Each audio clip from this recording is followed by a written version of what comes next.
as we continue our journey in the season after Epiphany.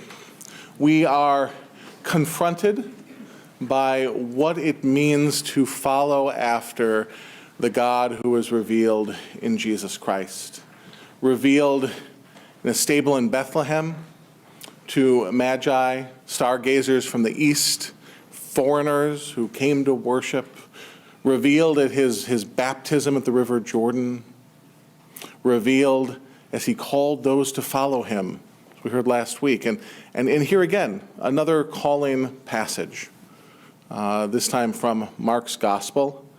The Gospel we'll be spending the majority of the year in this year. And what we see in our readings this morning is a God who calls us to follow in such a way that turns everything we think we know up on its head. A God who calls us to follow in such a peculiar and extreme way that it shapes and transforms our entire life. The acclaimed novel, and then later movie, The Fault in Our Stars, is a book that explores what it means to live in shortened time. The author tells the story of two teenage cancer patients, Augustus and Hazel Grace. The two meet each other at a cancer support group. They strike up a friendship and they end up ultimately falling in love with each other. The book explores the question of what we do with the time we're given, when that time that we're given is especially short. What are the things that are worth doing with the time we have? And of particular interest to that book is falling in love one of the things to do with the time we have. At one point, Augustus confesses to Hazel Grace, "I'm in love with you. And I know that love is just about a shout into a void, and that oblivion is inevitable, and that we're all doomed, and that there will come a day when all our labor has been returned to dust. And I know that the sun will swallow the only earth we'll ever have. And I am in love with you." How will we live when our world is passing away? What does it mean to do the work we've been given to do with the time that we have? What things will we say no to? For Augustus, we are doomed to have our lives and accomplishments swallowed up by the consuming and impending void of death. The only possible thing to do in such a framework is to make the most of every opportunity you're given, to seize the moment, to do what brings you the most pleasure and the most happiness, because this life is all that there is. The underlying premise of our materialistic culture is that the life before us, the opportunities we have, is all that we're given. And if this life is all that there is, then everything that is in this life is worth pursuing, experiencing, fighting for, and possessing. To be a Christian, however, is to be captured by a different story, and to live in light of the decisive events that God has performed in human history, beginning with the incarnation of the Son of God, culminating in his death and burial, and, of course, his victorious resurrection. Our world is indeed passing away, Christians believe, but not into the abyss, not into some formless void. And because this is not all that there is, Christians are those who are free to hold loosely the things of this present world, not to cling to them, and not to pursue them as ultimate goals or desires. For even when we pursue good things, as we'll see in a moment, and we make them ultimate goods or ultimate desires, we turn them into idols. We put them in a place that God alone should possess in our lives. The present form of this world is passing away, St. Paul proclaims to the Corinthians.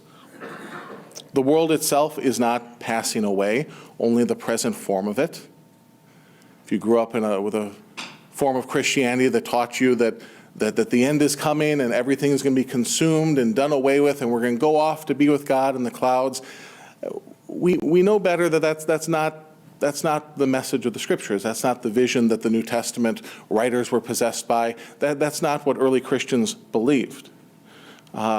Ultimately, they believed that this earth is good. It's part of God's good creation, corrupted by sin and the devil. The devil will not have his way. Sin and death have been defeated, and this earth, like us, will be restored and resurrected and put back to right, return to its sort of Edenic state that God desired for it. The world itself is not passing away, only the present form of it, only the things we see now. The word Paul uses to describe this present form of the world is an ancient Greek word that was used to describe an act in a play. The kingdoms of this world are just an act in the drama of history that will soon give way to the everlasting kingdom of Israel's resurrected Messiah. According to St. Paul, the proper response to such a view of time is to live accordingly with the time that we've been given. The old attitudes toward everyday life and the affairs that we carry about must be replaced. Those who are married should live as though they were not. Those who mourn as those who are not mourning. Those who rejoice as though they were not rejoicing. Those who spend money as those who had no possessions. And those who deal with the world as those who had no dealings with it.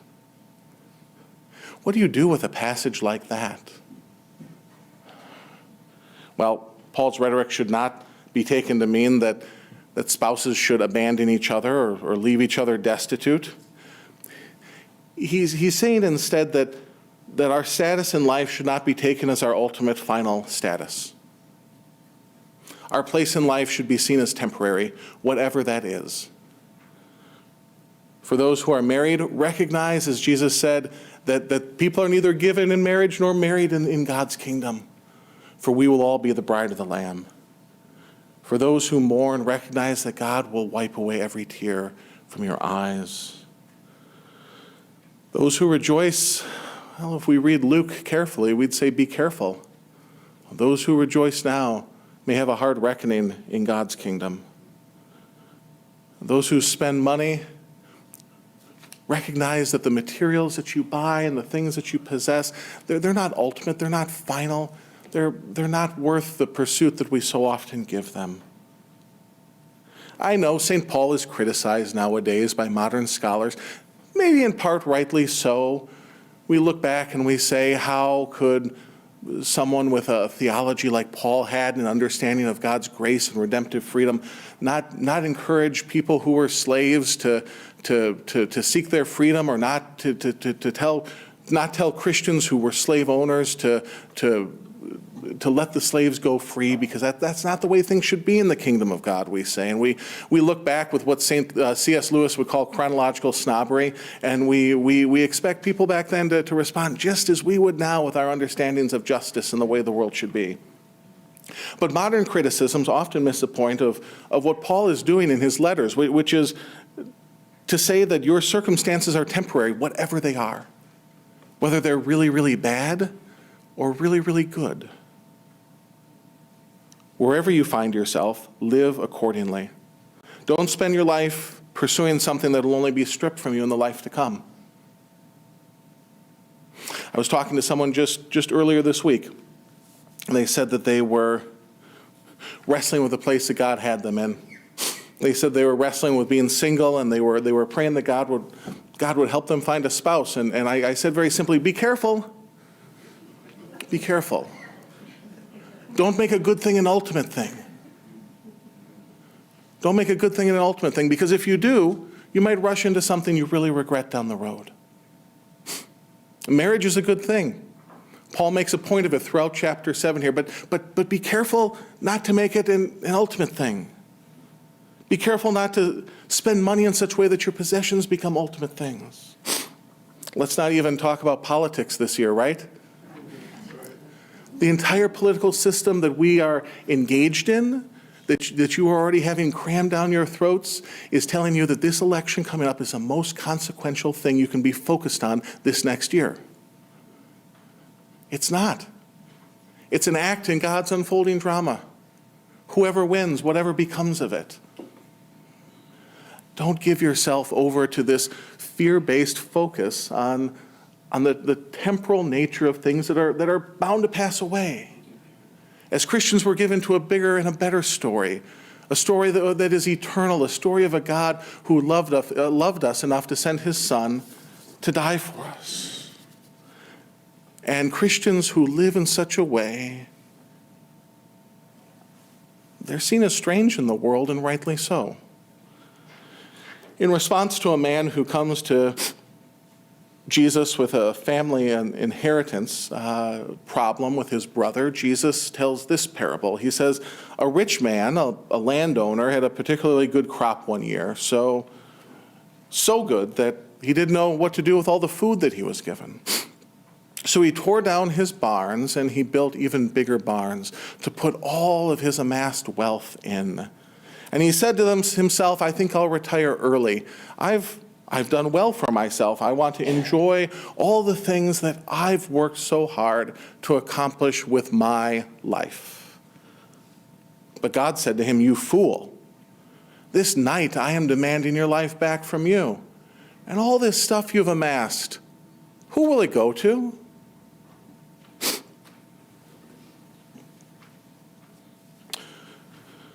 Of course, we live in a time when the urgency of the first Christians has been replaced with a level of complacency. A level of complacency because we look around and we say, well, Jesus hasn't returned for 2,000 years. The early Christians, you can see it in the text. You go home, you read through chapter 7, you realize they were possessed by this deep awareness that they believed Christ would come again yet in their lifetime. And of course, he hasn't. And I think that Christianity over the centuries has made peace with the fact that Christ hasn't returned just yet. And we've lost that sense of urgency that animated the early Christians to live differently than we might live today. And to not make peace with present arrangements, to recognize that they're temporal. And I think maybe in the process we've begun to focus on things that,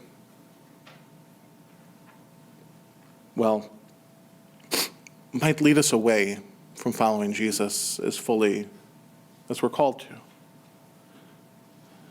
That urgency has always been at the heart of following Jesus. Mark tells us that Peter and Andrew immediately left their nets to follow him. Immediately, Mark's whole gospel loves this word immediately. The next thing, he's always on to the next thing. He's telling stories in short ways and then always transitioning with immediately. And that's just what happens. Immediately, they hear the call, they leave everything behind, and they follow Jesus. So too with James and John. The immediate call of Jesus results in their immediate response as those who knew that the old order of things was passing away in the one who called them by name. So we come here today,